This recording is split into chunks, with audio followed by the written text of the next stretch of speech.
Across the galaxy, there exists a simple truth that every civilized species learns in their first year of stellar education. Never underestimate a Deathworld species. The Galactic Council had cataloged over 847 species from garden worlds, ocean worlds, and crystal worlds. Each brought their unique gifts to the cosmic community. The Zephyrians with their perfect mathematics, the aquatic Merhai with their fluid engineering, the silicon-based Kreks with their living computers. But Earth? Earth was different. Earth was classified as a Class 12 Deathworld, a planet so hostile that most council members couldn't survive there for more than minutes without extensive life support. The gravity alone would crush a Zephyrian's hollow bones. The oxygen levels would poison a Kreks. The constant threat of natural disasters, predators, and microscopic killers made it a cosmic nightmare. When humanity finally achieved faster-than-light travel and knocked on the galaxy's door, the Council expected broken survivors, refugees fleeing their hellish homeworld, grateful for any sanctuary among the civilized stars. Instead, they found something that would reshape their understanding of the universe itself. They found warriors who called their death world home and missed it when they were away too long. They found a species that had turned survival into an art form, conflict into a science, and impossible odds into just another Tuesday. They found humans who didn't just survive their hostile world. They thrived on it, loved it, and carried its deadly lessons with them to the stars. The galaxy was about to learn that sometimes the monsters aren't the ones you're afraid of. Sometimes the monsters are the ones who smile when you threaten their family, their friends, or their freedom. Sometimes the monsters are the ones who whisper, "Remember the Alamo," and "Remember Pearl Harbor" before they unleash hell itself. This is the story of how the galaxy discovered that Earth wasn't humanity's prison. It was their training ground. And what it trained them for was about to become terrifyingly clear. The massive Galactic Council chamber fell silent as Ambassador Zethkar of the Hegemony delivered his report. His four arms gestured gracefully as holographic displays showed images of the newly discovered solar system. The third planet highlighted in ominous red. Honored council members, Zethkar's translator rendered his clicking speech into Standard Galactic. We have confirmed intelligent life on the Death World designated Terra 3. Classification remains at extreme hazard level 12. Preliminary scans indicate a species that has somehow achieved primitive spaceflight despite their hostile environment. Council leader Vexani, her crystalline form refracting the chamber's light into rainbow patterns, leaned forward with interest. Show us the planetary analysis, Ambassador. The hologram shifted, displaying Earth in all its terrifying glory. Massive storm systems churned across the surface. Tectonic plates shifted visibly, and the violent dance of weather patterns painted a picture of a world in constant turmoil. Gasps echoed from several council members. Atmospheric composition includes 21% free oxygen, Zethkar continued, causing several delegates to recoil in horror. The gravity measures 1.7 times standard galactic normal. The planet experiences regular seismic activity, electromagnetic storms, and catastrophic weather events. Most concerning, the surface is dominated by an aggressive liquid compound that covers 70% of the landmass. Water, whispered diplomat Quillin from the aquatic sectors, her gills fluttering nervously. They call it water, and they drink it. Murmurs of disbelief rippled through the assembly. Water was known throughout the galaxy as a highly corrosive substance, capable of dissolving most civilized architecture and fatal to the majority of known species. That an intelligent race not only tolerated but consumed it seemed impossible. The inhabitants, Zethkar activated another display, call themselves humans. They appear to be carbon-based bipeds, averaging 1.7 meters in height. Initial biological scans suggest they are remarkably resilient, with redundant organ systems and an unusual healing capacity. The holographic human appeared to be a relatively simple creature. 2 arms, 2 legs, basic sensory organs clustered at the top. To the assembled council, They looked almost primitive compared to the elegant complexity of civilized species. Their technology is crude, but functional, the ambassador continued. Chemical rockets, basic electronics, primitive computing systems. However, they have managed to achieve orbital flight and have established several off-world installations within their system. How long ago did they achieve space flight? Asked Counselor Marathak, his tentacles writhing with curiosity. Approximately 70 of their years ago, which translates to roughly 43 standard galactic cycles. A collective intake of breath echoed through the chamber. Most species took centuries to progress from first space flight to system-wide expansion. The fact that these Deathworld inhabitants had done it in mere decades suggested either remarkable ingenuity or reckless desperation. We should offer them sanctuary, declared humanitarian advocate Celera, her luminous form pulsing with compassion. No species should be forced to endure such conditions. We can relocate them to suitable garden worlds where they can live in peace. The question, interrupted military advisor Crexton, his silicon-based form grinding audibly, is whether they pose a threat to galactic peace. Deathworld species can be unpredictable. Ambassador Zitkar Nodingrivli. Our xenobiology teams have expressed concerns. These humans show unusual psychological adaptations to their hostile environment. They appear to thrive on conflict and challenge. Their entertainment media is filled with violence and competition. They actively seek out danger for recreational purposes. Seeking danger for fun?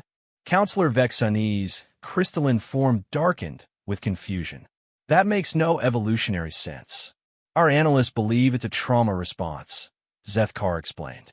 Living on such a hostile world has likely damaged their psychological development. They may require extensive rehabilitation before they can integrate into civilized society. The debate continued for hours. Some council members argued for immediate intervention and rescue. Others worried about the security implications of introducing Deathworld survivors into peaceful galactic society. A few suggested quarantine protocols until humanity could be properly studied and potentially rehabilitated. Finally, Counselor Vexani called for order. We shall dispatch a first contact team. Ambassador Zethkar, you will lead the mission. Your objectives are threefold. Establish peaceful communication, assess the human psychological state and rehabilitation needs, and determine whether they pose any threat to galactic security. And if they prove dangerous, asked military advisor Crexton, then we will take appropriate measures to protect the galaxy. Vexani replied coldly. A single Deathworld species cannot be allowed to threaten the peace we have maintained for thousands of years. 3 weeks later, the Galactic Council ship Harmony's voice approached Earth's solar system. The vessel was a masterpiece of peaceful engineering. Flowing curves, non-threatening design, equipped with universal translators, and enough humanitarian supplies to relocate several million refugees. Ambassador Zethkar studied the tactical displays as they entered Earth's solar system. What he saw both impressed and disturbed him. Human technology was everywhere: satellites, space stations, mining operations on asteroids, and, most unnervingly, what appeared to be weapons platforms. They've militarized their entire system, observed Security Chief Dalmara, her predatory feline features tense with concern.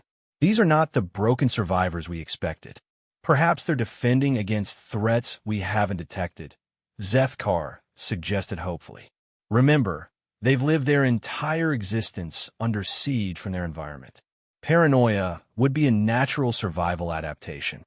As they approached Earth, human vessels began to intercept them. These ships were unlike anything in the Council's databases.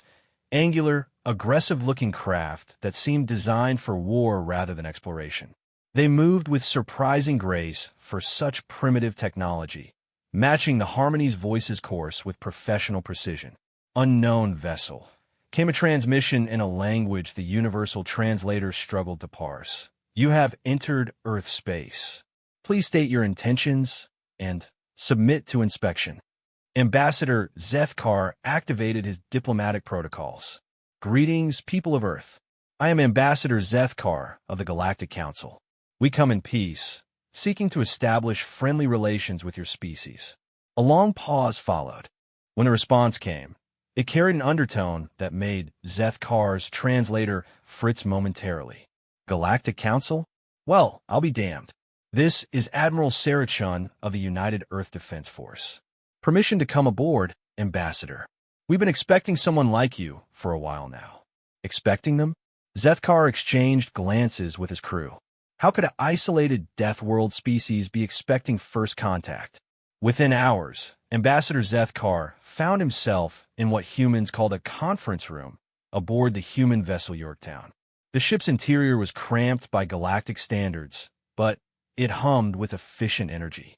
Everything seemed designed for function over form, and there was an underlying sense of barely contained power. Admiral Chun was a small human by their species standards, her hair showing the gray that indicated advanced age among her people. But her eyes held an alertness that reminded Zethkar uncomfortably of a hunting predator.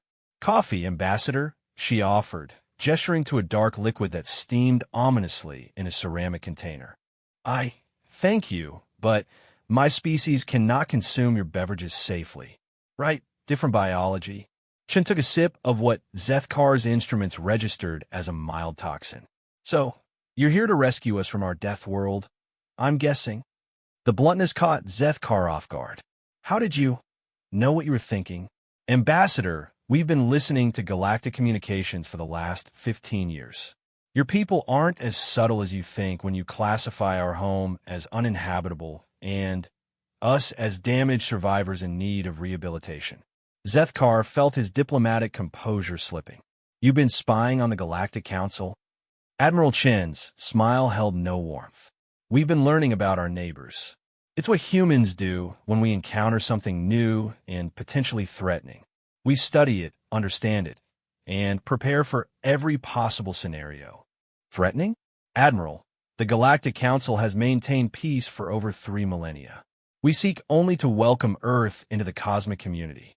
"On your terms," Chen replied. "After we've been rehabilitated to fit your definition of civilized behavior." "Your world is classified as extremely hostile," Zethkar protested.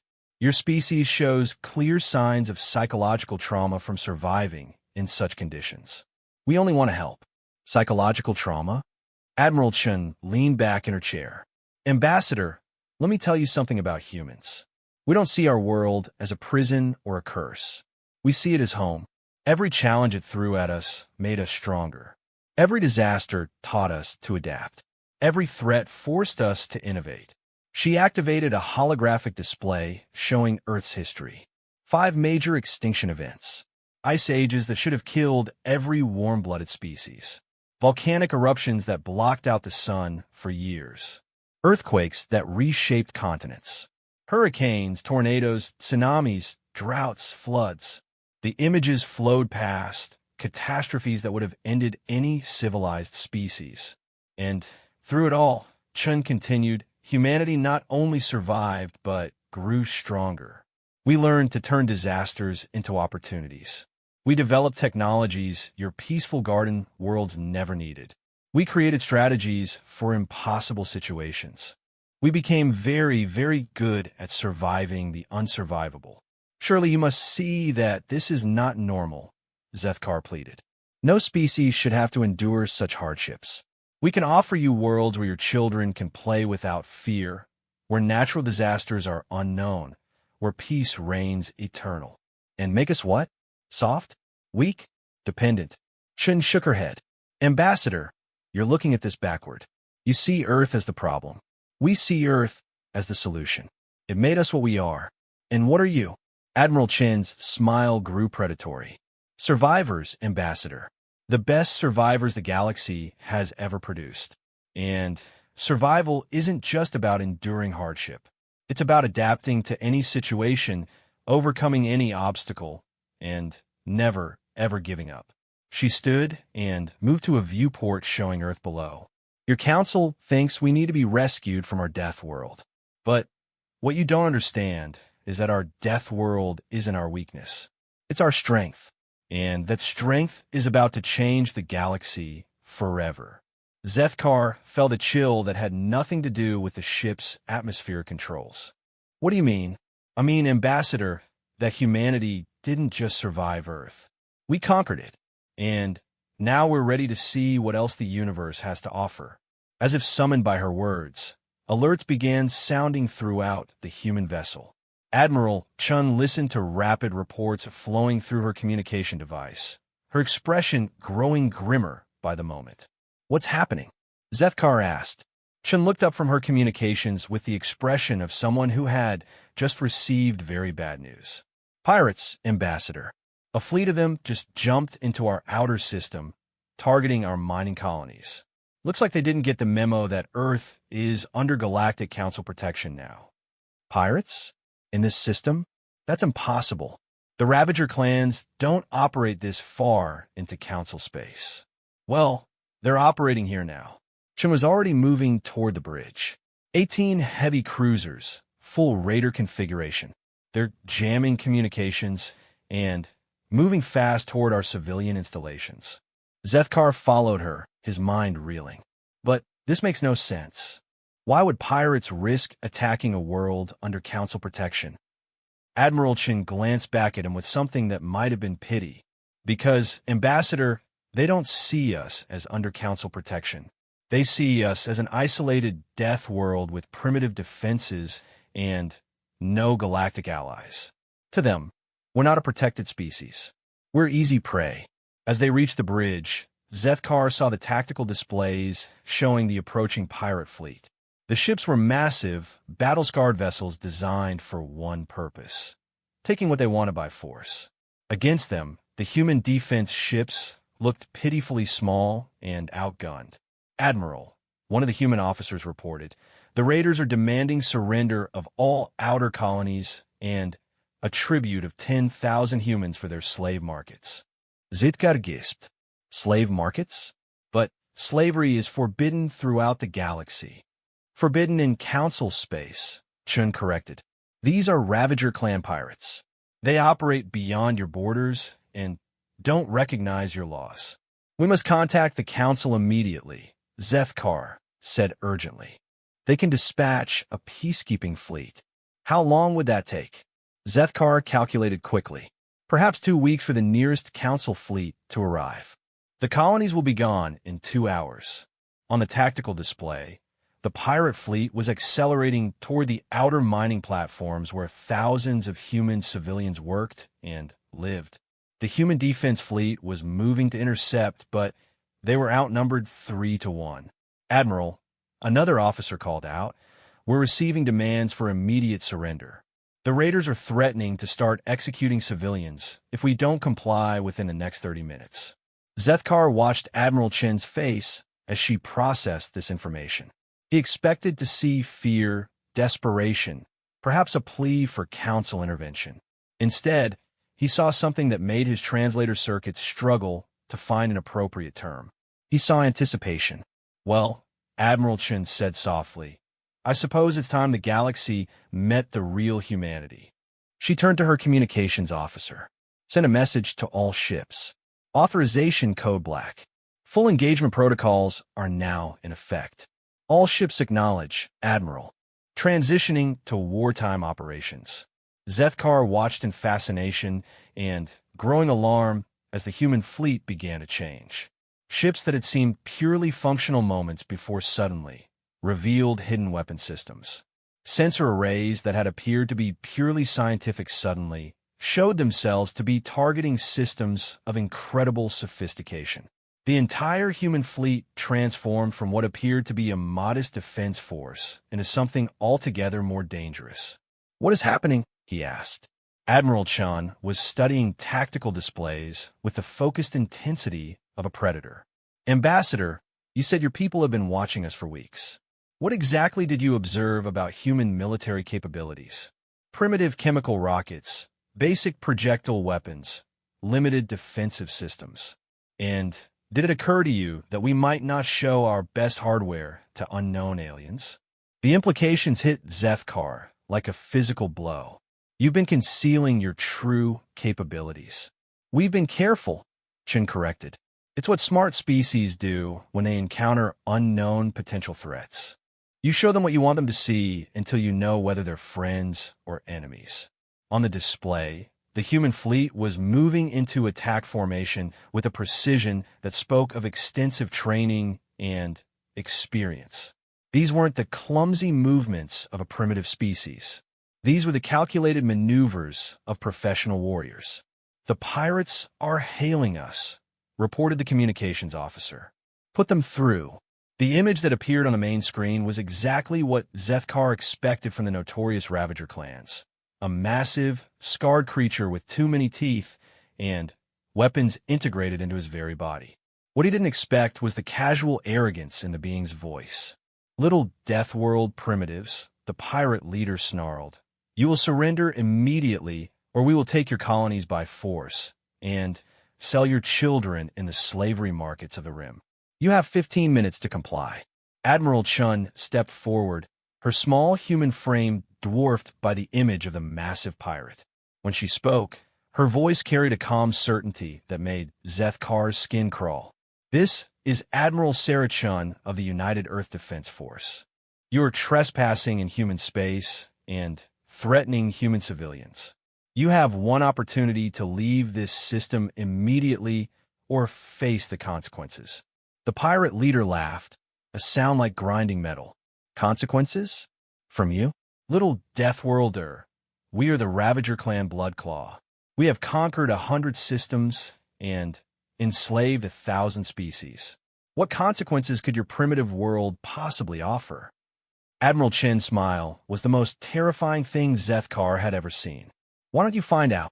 The pirate transmission cut off with the Ravager leader still laughing. In the sudden silence of the human bridge, Zethkar could hear only the quiet hum of efficient machinery and the steady breathing of the human crew. No one seemed panicked. No one appeared afraid. If anything, the tension in the air reminded him of hunting cats he'd observed on preserved worlds, the moment before they struck. "Admiral," the tactical officer reported with clinical precision, "enemy fleet is maintaining approach vector. 18 heavy cruisers, 4 battle carriers, and approximately 60 fighter craft. They're not taking our warning seriously. Time to intercept. 47 minutes at current acceleration." Admiral Chen nodded and turned to her communication station. "Lieutenant Morrison, open a channel to Admiral Zhang aboard the Lexington." The face that appeared on the secondary screen belonged to an older human male, his features carrying the weathered look that Zethkar was beginning to recognize as common among these Deathworld survivors. What struck the ambassador was the man's expression, not fear or grim determination, but something that looked almost like relief. "Sarah," Admiral Zhang said simply, "are we finally taking the gloves off?" "Full authorization," Chen replied. "The galaxy wants to see what humanity is capable of. Let's show them." "About time." Zhang out. Zethkar found his voice. "Admiral Chun, I must insist you allow the Council to handle the situation. The Ravager clans are beyond your current capabilities. Please let us contact the peacekeeping forces." Chun turned to him with that same predatory smile. "Ambassador, you've spent weeks studying humanity, convinced that we're damaged refugees in need of rescue. You've classified us as primitive and traumatized, but you've made one critical error in your assessment, which is you assume that what you've seen is all we are." She gestured to the tactical display. "You observed our public space program, our civilian infrastructure, our peaceful exploration efforts. You cataloged our primitive technology and crude weapons systems. But did it occur to you that a species which has survived on a death world for millions of years might have developed capabilities beyond what we choose to show strangers?" The implication sent a chill through Zethkar's nervous system. "What are you saying?" "I'm saying that everything you've seen until this moment has been humanity at peace. You're about to witness humanity at war." On the main display, the human fleet was spreading into what looked like a standard defensive formation. Zethkar could count perhaps 30 human vessels against more than 80 pirate ships. The mathematics were simple and brutal. Humanity was about to be destroyed, and there was nothing the Galactic Council could do to prevent it. Then, the impossible began to happen. The space around a human fleet began to shimmer and distort. What had appeared to be empty space suddenly revealed itself to be full of previously invisible ships. Stealth technology that the Council's own scientists considered theoretically impossible was dropping away to reveal a fleet 3 times larger than anything the sensors had detected. Impossible, Zitkar whispered. Our instruments showed empty space. Your instruments showed what we wanted them to show, Admiral Chun replied calmly. Active camouflage, sensor spoofing, gravitational lensing, and a few other tricks we've developed over the years. The tactical display was updating rapidly as hidden human ships revealed themselves throughout the system. What had appeared to be mining equipment suddenly showed weapon signatures. Communication satellites began broadcasting targeting data. The entire outer system was revealed to be one massive, coordinated defense network. How many ships do you actually have? Zethkar asked in a voice barely above a whisper. Enough, Chen replied. Lieutenant, signal all vessels. Execute Operation Broken Arrow. The human fleet exploded into motion. Ships that had been moving at what seemed like maximum velocity suddenly accelerated far beyond what their apparent technology should have allowed. Weapons that had appeared to be simple kinetic projectile systems revealed themselves to be something far more advanced. The first indication that the pirates had misunderstood their situation came when the lead Ravager cruiser simply vanished. One moment it was there, the next it was an expanding cloud of plasma and debris. What weapon was that? Zethkar demanded, his instruments failing to make sense of what he'd just witnessed. Relativistic kill vehicle, Admiral Chen said casually, as if she were discussing the weather. A tungsten rod accelerated to approximately 15% light speed. Very effective against ships that don't expect it. The pirate fleet was beginning to react, but their response revealed just how thoroughly they had misunderstood the situation. They were spreading into attack formations designed to overwhelm a smaller, weaker force. Instead, they were exposing themselves to coordinated strikes from hidden human positions throughout the system.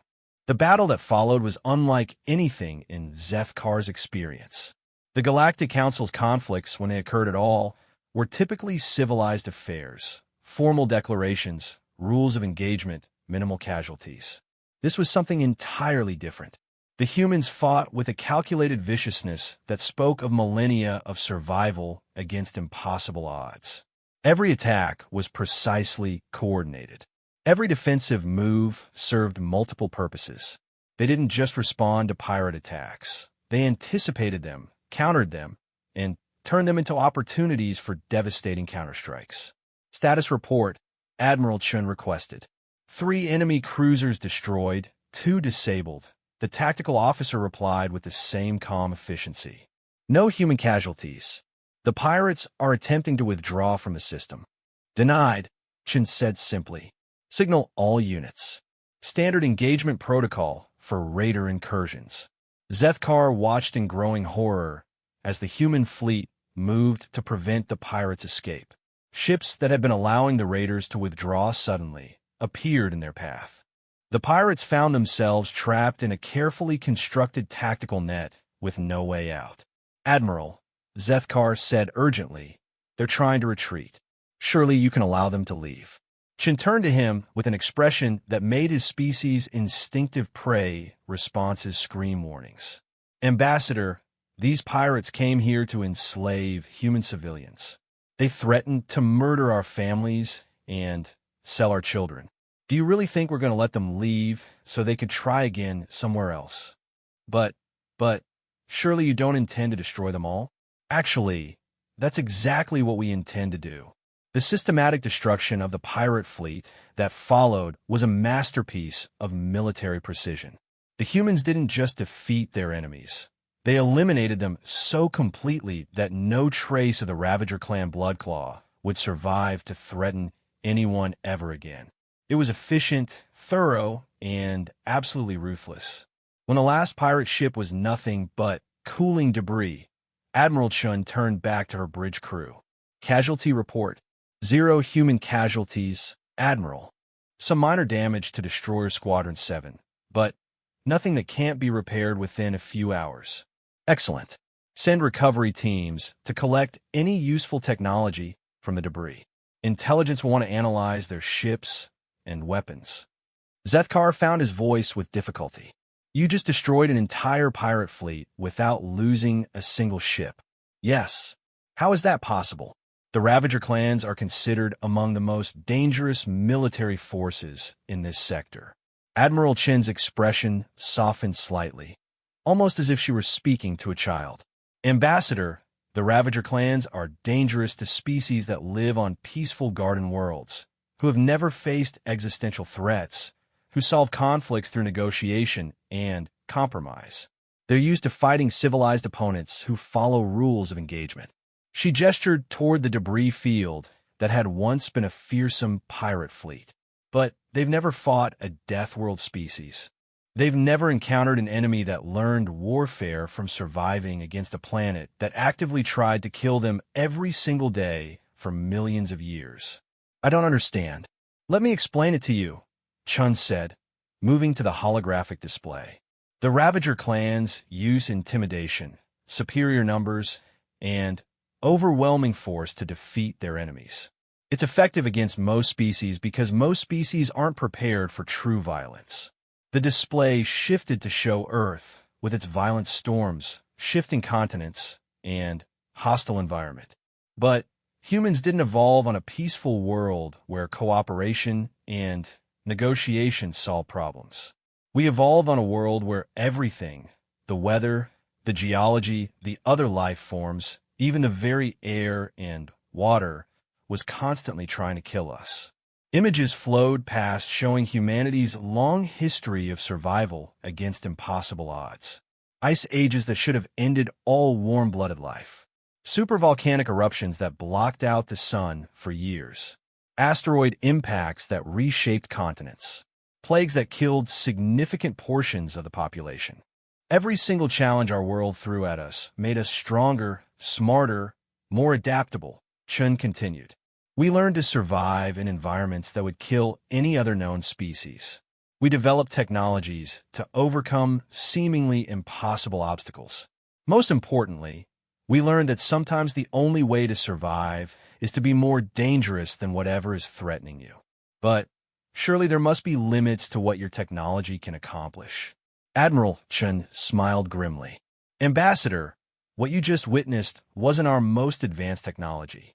It was equipment designed 40 years ago for defensive purposes. You want to see what humanity is really capable of. She activated a new set of displays showing vast construction projects in the asteroid belt.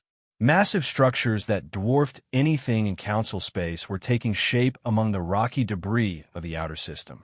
Orbital shipyards splained, each one capable of producing a dreadnought-class vessel every 6 months. We've been building them for the past 20 years, ever since we achieved interstellar travel and realized we weren't alone in the universe.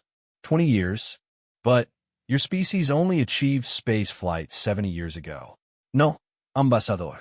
We achieved public space flight 70 years ago. Our military space program began much earlier, and it developed along very different lines from our civilian efforts.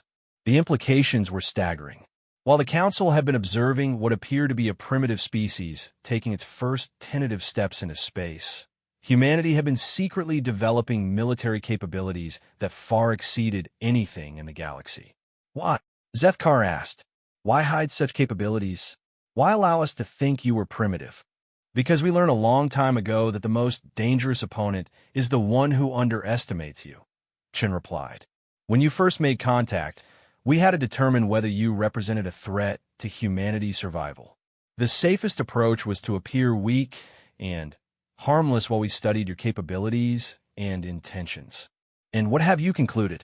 Admiral Chun was quiet for a long moment, studying the tactical displays that still showed the debris from the destroyed pirate fleet. When she spoke, her voice carried a weight that made Zethkar's translator circuit struggle. We've concluded that the galaxy is more dangerous than we initially assumed. We've monitored your communications, studied your history, analyzed your responses to various crises. The Galactic Council maintains peace through negotiation and compromise, which works well when dealing with rational, civilized opponents. But the galaxy is full of threats that aren't rational or civilized. Pirates, slavers, expansionist empires, religious fanatics, species that view others as resources to be exploited. Your council's response to these threats is typically to retreat to defend its space and hope the problems resolve themselves. Chun turned to face him directly. Humanity takes a different approach. We've learned that some threats can't be negotiated with or compromised away. Sometimes, the only way to protect what you care about is to become more dangerous than whatever threatens it. On the main display, human ships were already dispersing back to their hidden positions throughout the system. Within hours, there would be no visible sign of the massive military force that had just annihilated an entire pirate fleet. To casual observation, the system would appear to be defended by only a handful of primitive vessels. The pirates who attacked today weren't just targeting our mining colonies, Chen continued. They were testing our defenses, probing for weaknesses. This was reconnaissance for a larger attack that would have come later with overwhelming force. How do you know this? Because it's what we would do in their position. It's basic military strategy: gather intelligence, identify vulnerabilities, then strike with sufficient force to guarantee victory. Chen activated another display showing pirate activity throughout the sector. The Ravager clans have been systematically attacking isolated systems for the past 3 years. Each attack follows the same pattern: reconnaissance, then overwhelming force against defensive positions that weren't prepared for true military assault. But surely the Council's peacekeeping forces arrive weeks after the attacks, find empty systems or enslaved populations, file reports that get buried in bureaucracy, and move on to the next crisis. Chun finished. Your peacekeeping forces are designed to maintain order among civilized species who follow galactic law. They're not equipped to deal with enemies who view those laws as weaknesses to be exploited. The tactical display zoomed out to show the broader sector, revealing patterns that Zethkar had never noticed before. Pirate attacks weren't random. They followed clear strategic objectives, targeting systems with specific resources or strategic positions. What you witnessed today, Admiral Chun said quietly, was humanity serving notice to every threat in this sector. The days of attacking isolated human colonies with impunity are over. Any force that threatens human civilians will be met with overwhelming retaliation. But this will upset the balance of power in the sector. Other species will see this as aggression. Other species will see this as evidence that humanity is capable of defending itself and its allies. The smart ones will recognize the opportunity for mutually beneficial cooperation. The stupid ones will learn the same lesson the pirates just learned. Zethkar struggled to process the implications of what he'd witnessed. Everything the Council believed about humanity, about Deathworld species, about the balance of power in the galaxy, had just been proven catastrophically wrong. What happens now, he asked. Admiral Chun smiled, but this time the expression carried warmth rather than menace. Now, Ambassador, we return to your ship and continue our diplomatic discussions. The Galactic Council needs to understand what humanity truly represents, and humanity needs to understand its place in galactic civilization. And if the Council doesn't accept humanity as we truly are, Chen's expression hardened slightly. Then, the Council will learn the same lesson the pirates just learned. Humanity doesn't ask for acceptance, Ambassador. We earn it.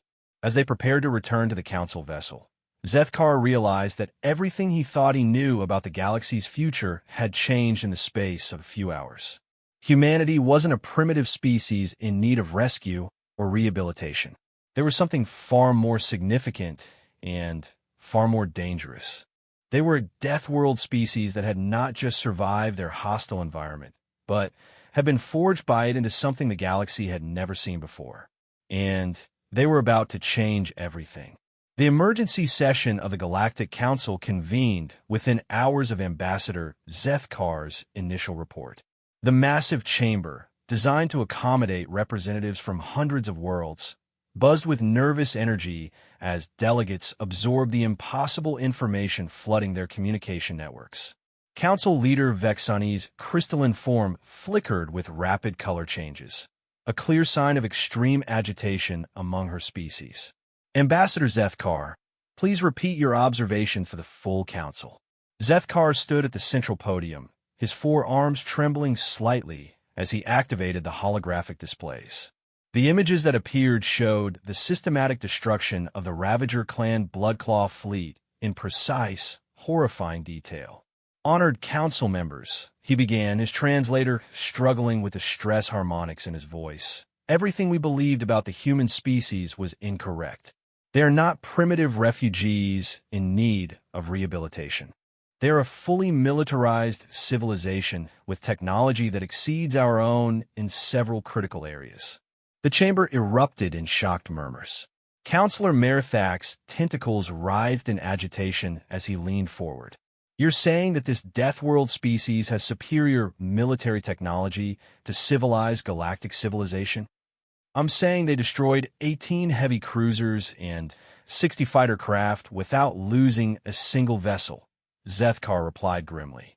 They did it using weapons and tactics that our military advisors describe as impossible and beyond current galactic capabilities. Military advisor Crexton's silicon-based form ground audibly as he processed this information. Show us the engagement data. The holographic display shifted to show the battle in real time.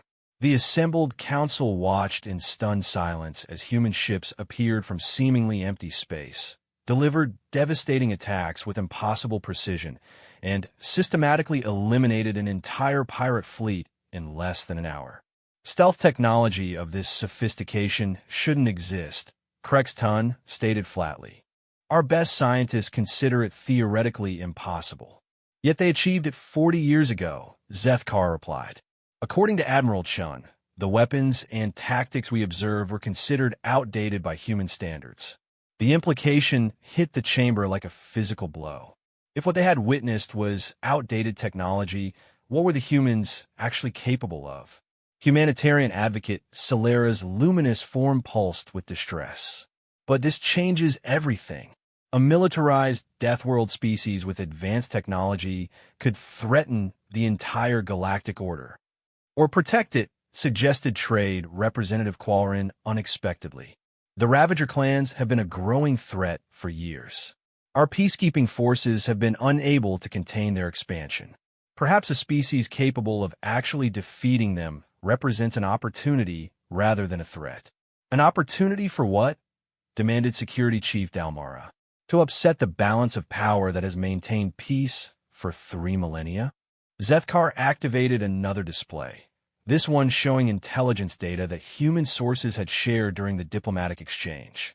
According to human analysis, the Ravager clans were planning a coordinated assault on at least 12 systems along our outer borders. The attack that humanity defeated was merely reconnaissance for a much larger operation. The chamber fell silent as delegates absorbed this information. The Ravager clans represented a threat that the Council had been struggling to address for years. Traditional peacekeeping methods were ineffective against an enemy that didn't recognize galactic law or respond to diplomatic pressure. What are their demands? Asked Counselor Vexani finally. That's the most surprising aspect, Zethkar replied. They haven't made any demands. They appear to genuinely desire membership in the Galactic Council and integration into galactic civilization. After demonstrating the capacity to destroy our peacekeeping fleets, Dalmara's predatory features showed deep skepticism. Admiral Chun was quite explicit about their intentions, Zethkar explained. Humanity seeks cooperation, not conquest. They want to contribute to galactic civilization, not dominate it. However, they insist on being accepted as equals rather than refugees. Equals. Crexton's form ground louder. A single system versus 3,000 years of galactic civilization. A single system that just eliminated a threat we've been unable to handle for decades, Trade Representative Quarren pointed out. Perhaps we should consider what they might offer as allies rather than what they might threaten as enemies. The debate continued for hours as delegates struggled to reconcile their preconceptions with a new reality. Some argued for immediate military action to contain the human threat before it could grow. Others suggested embracing humanity as a powerful ally against external threats. A few recommended careful study before making any major decisions. Finally, Council Leader Vexani called for order. We need more information before making any decisions. Ambassador Zethkar, you will return to Earth for extended diplomatic contact. Take a full diplomatic team and cultural specialists. We need to understand not just their capabilities, but their intentions and psychology. And if they prove to be a threat, asked Delmara, then we will take appropriate action, Vexani replied coldly. But for now, they appear to be offering cooperation. We would be fools not to explore that possibility.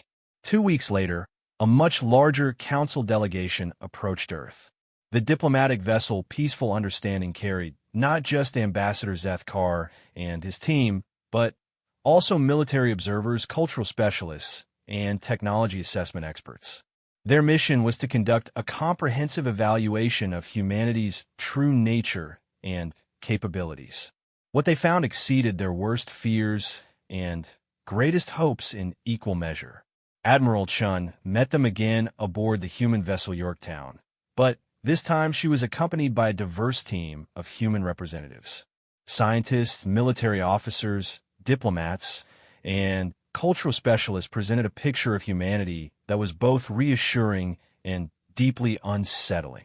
Admiral, Zethkar began carefully, the Council requires a more complete understanding of human capabilities and intentions before proceeding with formal diplomatic relations. Of course, Chen replied. We prepared a comprehensive briefing. But first, I think you should meet some other representatives of humanity. The humans who joined the briefing represented a cross-section of their species that challenged every assumption the Council had made about Deathworld inhabitants. Dr. Sarah Martinez, a xenobiologist, spoke about humanity's desire to study and preserve alien life forms. Professor James Wong discussed philosophical frameworks for ethical interaction between species. General Michael Thompson explained defensive strategies that could protect peaceful civilizations from aggressive threats. You're not what we expected, admitted cultural specialist Valana after hearing their presentations. Deathworld species are typically more aggressive, more paranoid, less capable of complex social cooperation. Dr. Martinez smiled. Perhaps your understanding of Deathworld species is based on incomplete data. Earth didn't just make us tough. It taught us that survival depends on cooperation, innovation, and adaptation. The threats we faced were too large for any individual or small group to handle alone. But your military capabilities suggest a species focused on warfare, observed military analyst Ketharo. General Thompson nodded. We are exceptionally good at warfare because our survival depended on it. But warfare is a tool, not a goal. We fight when necessary to protect what we value, our families, our communities, our principles. We don't fight for conquest or domination. How can we be certain of that? Asked Zethkar. Admiral Chun activated a holographic display showing human activities throughout their solar system. Because you can observe what we actually do with our capabilities rather than what we might theoretically do with them. The display showed massive terraforming projects on Mars, asteroid mining operations that provided resources for the entire system, and research stations dedicated to studying everything from stellar mechanics to exotic biology. Most importantly, it showed defensive installations designed to protect rather than attack. Every human military asset is positioned defensively, Chen explained. Our weapons are designed to stop threats, not project power beyond our borders. Our ships are fast enough to respond to emergencies, but not configured for sustained offensive operations. But Surely you must have expansion plans, suggested economic analyst Merdak. A species with your capabilities would naturally seek to colonize additional systems. Professor Wong leaned forward. Actually, we're more interested in understanding the systems we already have access to. Human expansion focuses on knowledge and capability rather than territory. We'd rather learn how to make one system perfect than claim 100 systems we can't properly utilize. The discussions continued for days as the council team probed every aspect of human civilization. They toured Earth itself, witnessing a world that was indeed hostile by galactic standards, but also vibrantly alive with human achievement. Cities that existed in harmony with dangerous natural forces. Technologies that turned environmental threats into energy sources. Populations that thrived in conditions that would kill most galactic species within hours. Your world is remarkable, admitted geological specialist Frentak after witnessing a human city that existed literally on top of an active volcanic system. But how do you maintain psychological stability in such conditions?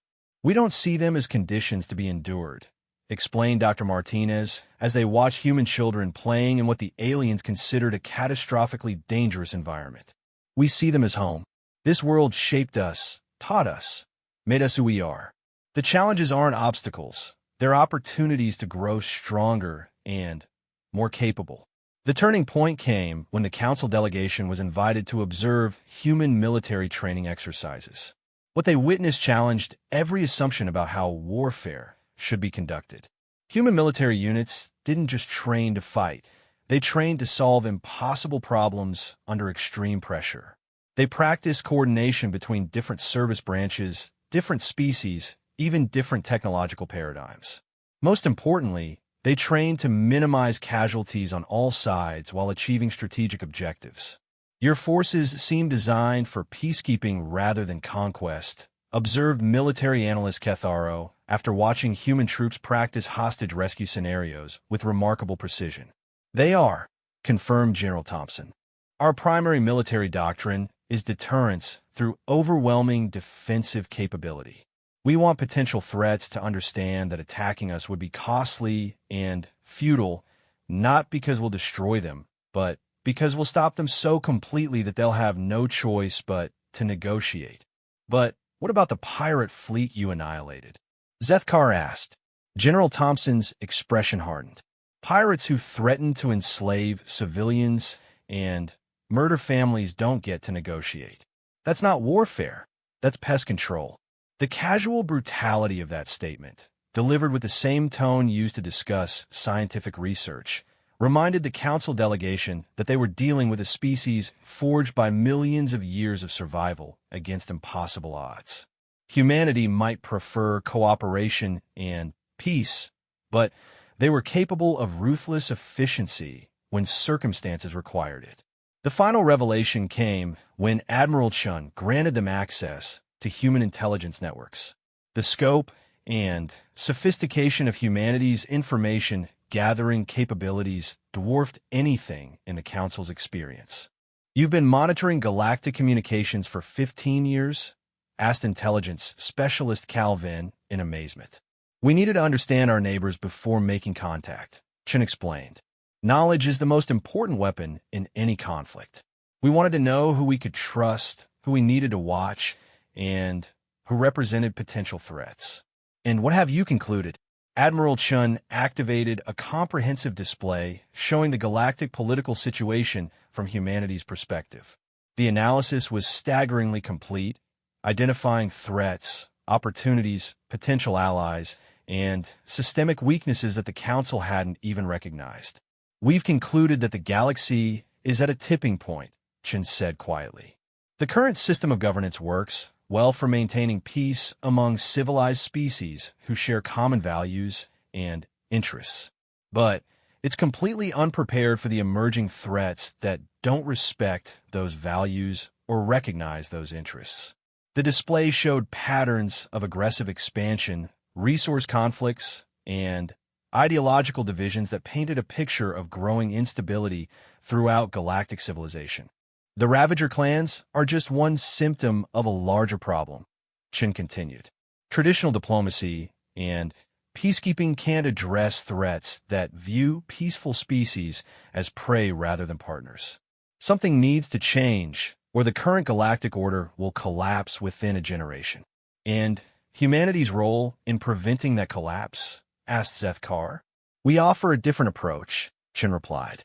Defensive capabilities sufficient to deter aggression. Offensive capabilities sufficient to eliminate threats that can't be deterred, and the strategic thinking necessary to identify and address problems before they become existential crises. In exchange for partnership, Chen said simply, we want to be part of galactic civilization, not replace it. We want to contribute our capabilities to the common good, not use them for our own advantage. But we insist on being treated as equals rather than subjects or patients. As the council delegation prepared to return with their report, Zethkar found himself fundamentally changed by what he had witnessed. Humanity represented something unprecedented in galactic history, a species that was both peaceful enough to be trusted and dangerous enough to be effective. What will you recommend to the council? Admiral Chun asked during their final meeting. That we accept humanity as full partners in galactic civilization, Zethkar replied without hesitation. Not because we have a choice, but because it's the right decision for everyone involved. And if some council members disagree, Zethkar smiled grimly. Then, they'll learn what the pirates learned. Reality doesn't care about their preferences. The journey back to council space gave Zethkar time to prepare his report and consider its implications. Humanity wasn't just another species seeking membership in galactic civilization. They were a force that would fundamentally reshape how the galaxy approached the challenges of the future. Whether that reshaping would be peaceful and beneficial or violent and destructive would depend entirely on how the Council chose to respond to the new reality of human capabilities and human intentions. The Galactic Council's Grand Assembly Hall had never hosted a session quite like this one. Representatives from over 300 species filled the vast chamber, all gathered to witness the most significant decision in galactic history. The question was simple.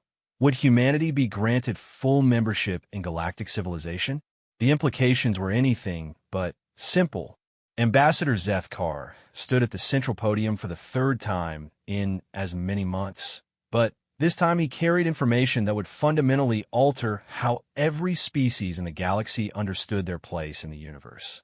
Behind him, holographic displays showed irrefutable evidence of humanity's true capabilities and intentions. Honored delegates, he began, his voice carrying throughout the chamber through translation systems that rendered his words into hundreds of different languages and communication methods. After extensive observation and interaction, I present the complete assessment of the species that calls itself humanity. The first display showed Earth in all its terrible glory, a world of constant natural disasters, hostile environments, and evolutionary pressures that should have prevented the development of intelligent life. Yet humanity had not merely survived, they had thrived. The Deathworld Terra 3 produced a species unlike anything in our previous experience, Zethkar continued. Where other Deathworld species become aggressive and paranoid, humanity developed cooperation and innovation. Where others become isolated and xenophobic, humanity actively seeks interaction with other species. Where others use their harsh origins as justification for conquest, humanity uses them as motivation for protection. Murmurs rippled through the assembly as delegates absorbed this information. The conventional wisdom about Deathworld species was being challenged at its most fundamental level. Their military capabilities exceed our own in several critical areas, Zethkar admitted, causing audible gasps from several representatives. Their stealth technology is beyond our current understanding. Their weapons systems demonstrate principles our scientists consider impossible. Their strategic thinking incorporates variables our military doctrine doesn't even recognize. The holographic displays showed footage from the destruction of the Ravager clan fleet. Even weeks later, the systematic efficiency of that engagement sent chills through the assembled delegates. However, Zethkar continued, his voice growing stronger. Their most remarkable characteristic is not their capacity for warfare, but their restraint in its application. Despite capabilities that could threaten any species in this chamber, they have consistently chosen cooperation over conquest, defense over aggression, partnership over domination. Council leader Vexani leaned forward, her crystalline form pulsing with concern. Ambassador, you're asking us to trust a species that could potentially destroy galactic civilization. How can we be certain of their peaceful intentions? Because, Zethkar replied, we can observe their actions rather than speculate about their intentions. The displays shifted to show human activities throughout their solar system over the past 50 years. Massive construction projects that focused on habitat creation rather than weapons platforms. Resource extraction operations designed for sustainability rather than maximum yield. Research facilities dedicated to understanding rather than exploitation. In 50 years of advanced space-based civilization, humanity has not once attempted to expand beyond their original system, Zethkar explained. Despite having the technology for interstellar travel, they have focused on perfecting their existing capabilities rather than claiming new territory. Despite having military technology superior to our own, they have used it only defensively. But surely such restraint can't last forever, interjected military advisor Krexton. A species with such capabilities will eventually succumb to the temptation to use them. Perhaps, Zethkar acknowledged. But consider the alternative. The threats facing galactic civilization are growing more serious each year. The Ravager clans were just one example. We face resource conflicts, ideological divisions, and aggressive expansionist movements that our current peacekeeping methods cannot address effectively. The displays showed intelligence data that humanity had shared, comprehensive analysis of threats throughout the galaxy that the Council's own intelligence services had failed to recognize or adequately assess. Humanity offers us capabilities we desperately need, Zethkar continued. Not just military power, but strategic thinking adapted to deal with hostile environments and impossible situations. They understand threats that we can barely comprehend because they've spent their entire evolutionary history dealing with such threats. The chamber erupted in debate as delegates argued the merits and dangers of accepting humanity into galactic civilization. Some species supported full membership, recognizing the benefits of alliance with such a capable partner. Others demanded restrictions and limitations, fearing what humanity might become if given unlimited access to galactic resources and technology. The most vocal opposition came from the hegemony systems, whose representative stood to address the assembly. Honored delegates, we cannot ignore the fundamental danger represented by this species. Yes, they claim peaceful intentions now, but what happens when those intentions change? What happens when they decide that galactic civilization needs to be reshaped according to their vision? The question hung heavy in the chamber. It was the core fear that every delegate shared, that humanity's restraint was temporary, that their true nature would eventually emerge once they had established themselves as a galactic power. It was Admiral Chen herself who answered that fear. Honorable delegates. Her image appeared on the chamber's main display, transmitted from Earth in real time. I understand your concerns, because I would have the same concerns if our positions were reversed. You're being asked to trust a species you've known for only a few months with the future of a civilization that has existed for millennia. That's a terrifying proposition.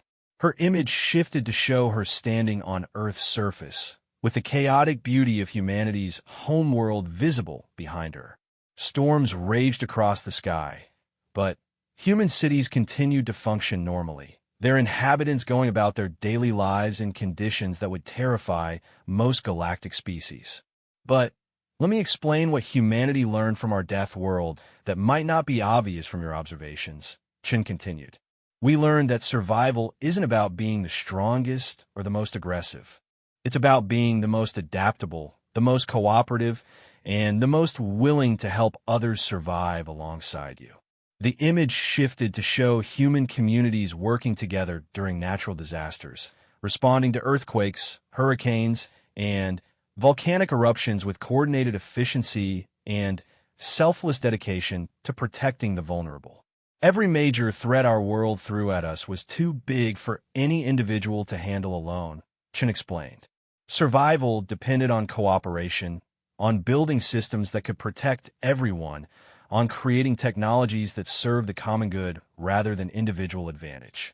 But that was survival on your own world, challenged the hegemony representative. How can we know you'll maintain those values when dealing with other species? Admiral Chen smiled. Because those values aren't just strategies we developed. They're fundamental to who we are. Every human child learns from birth that their survival depends on the strength of their community. Every human adult understands that their individual success means nothing if their society fails. She gestured to data displays showing human behavior patterns. You've observed our civilization for months now. Have you seen any evidence that we're capable of betraying those principles?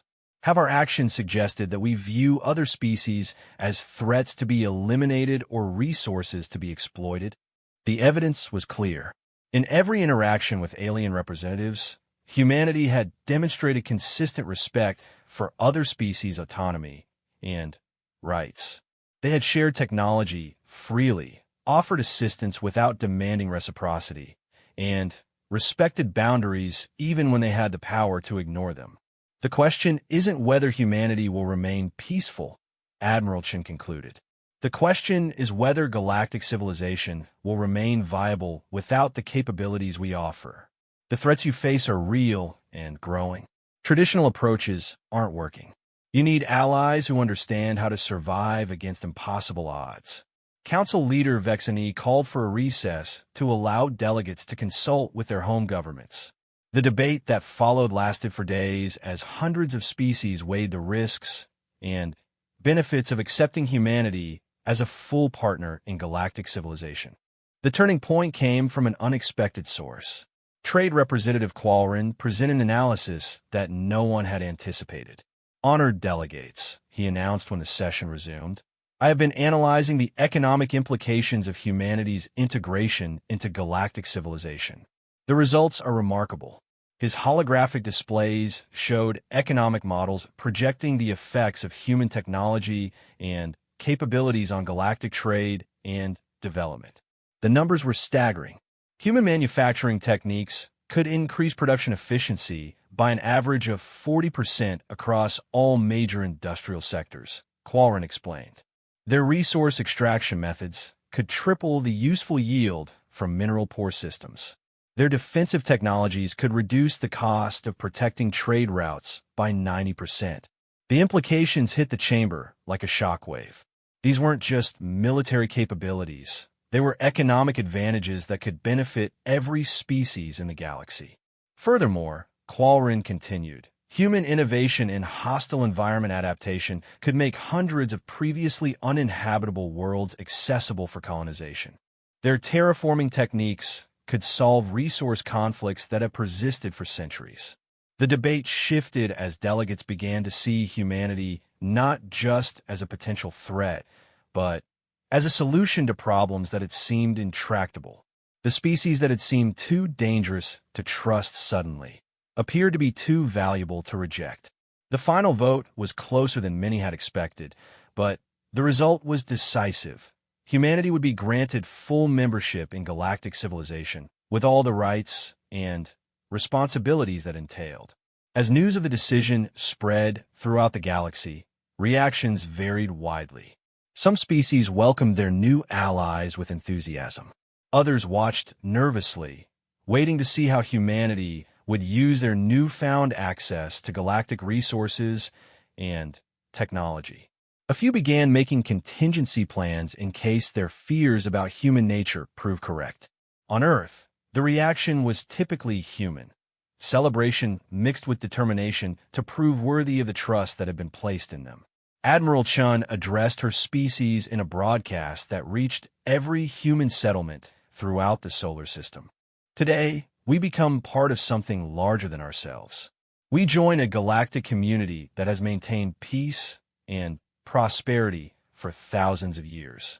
That's an honor, but it's also a responsibility. She stood before the same viewport that had shown Earth during her first meeting with Ambassador Zethkar. But now her expression carried a weight that hadn't been there before. Our death world made us strong, but strength without wisdom is just destruction. Our isolation made us self-reliant, but self-reliance without cooperation is just selfishness. We're joining this community not to change it, but to help it become the best version of itself. The humans who watched her broadcast understood the implications. They were no longer just survivors on a hostile world, struggling to build a civilization that could endure whatever their planet threw at them. They were now partners in the greatest civilization the galaxy had ever known, with all the opportunities and obligations that entailed. Within months, human technologies began appearing throughout Council space. Defensive systems based on Deathworld survival strategies protected vulnerable colonies from raider attacks. Manufacturing techniques developed for hostile environments improved efficiency and reduced waste. Resource extraction methods that had been perfected on the asteroid belt of a chaotic solar system opened up previously inaccessible deposits throughout the galaxy. But humanity's most important contribution wasn't technological, it was psychological. For the first time in generations, galactic civilization had an answer to the question that had been growing more urgent each year. What do we do about threats that don't respond to negotiation or compromise? The answer was simple. You partner with people who understand that some threats can only be stopped by being more dangerous than they are. The galaxy's new reality was still taking shape, but one thing was already clear. The universe had become a much more interesting place now that humanity was part of it. Whether it had also become a safer place remained to be seen, but for the first time in decades, the civilized species of the galaxy had reason for optimism about their future. The death world had given up its greatest secret, not just a species that could survive impossible conditions, but a species that could help others survive them as well. And perhaps in a universe full of impossible conditions, that was exactly what galactic civilization needed. The American Boogeymen had arrived, and they were here to help. The galaxy would never be the same.